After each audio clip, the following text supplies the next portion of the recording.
Salam Bapak Ibu dan Saudara terkasih di dalam nama Tuhan Yesus, dimanapun Anda berada dan dimanapun Anda bisa mendengar rekaman ini. Kita bertemu dalam program Saat Teduh 5 Menit untuk edisi hari ini. Sebagai dasar kebenaran firman Tuhan, saya akan bacakan dari Roma pasal 12 ayat 21. Demikianlah firman Tuhan. Janganlah kamu kalah terhadap kejahatan, tetapi kalahkanlah kejahatan dengan kebaikan. Sahabat Kristus, kekristenan sebenarnya tidak mengajarkan hal yang susah, rumit, atau ribet. Pengajaran kekristenan itu sederhana saja. Salah satu pengajaran yang sederhana itu menyatakan, kalahkanlah kejahatan dengan kebaikan. Simpel saja. Kita diminta untuk mengalahkan perbuatan jahat dengan tindakan kebaikan. Adakah kita sanggup? Firman Tuhan banyak memberikan gambaran mengenai pribadi-pribadi yang mengalahkan perbuatan jahat yang dialami mereka dengan tindakan kebaikan. Abraham walaupun dicurangi oleh Lot, tapi memberikan kesempatan untuk Lot memilih tempat tinggal yang terbaik. Yusuf meskipun dijual oleh saudaranya, namun masih mau memelihara hidup mereka. Daud sekalipun dibenci oleh Saul, tetapi tidak mau membunuhnya saat ada kesempatan di depan matanya. Sahabat Kristus, untuk berbuat baik di saat kita mengalami kejahatan, diperlukan keputusan yang matang. Hanya orang yang dewasa rohani dan bijak berpikir saja yang mampu mengambil tindakan yang tepat.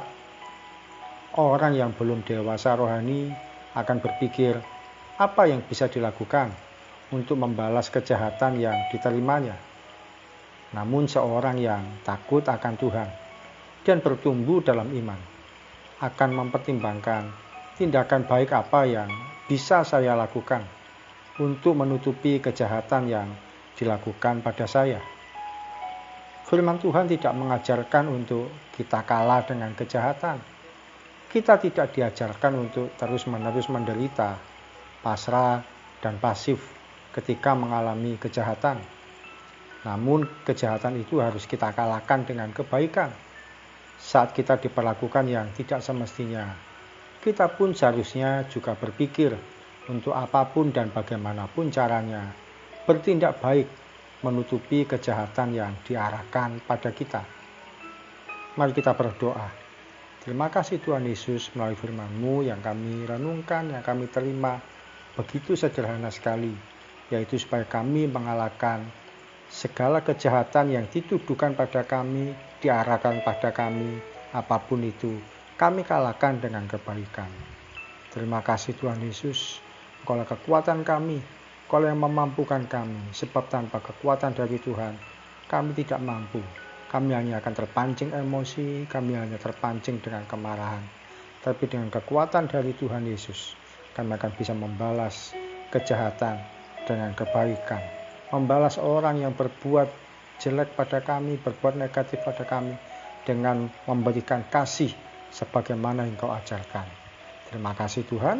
Hanya dalam satu nama Tuhan Yesus kami berdoa dan mengucap syukur. Amin. Sahabat Kristus, berbuat jahat pada orang yang jahat itu biasa. Berbuat baik pada orang yang baik juga wajar. Berbuat baik pada orang yang jahat, itulah yang disebut berhati emas. Salam dari saya Pendeta Ogi Raharjo dari Mitspa Ministry. Tetap setia sampai garis akhir. Tuhan Yesus memberkati.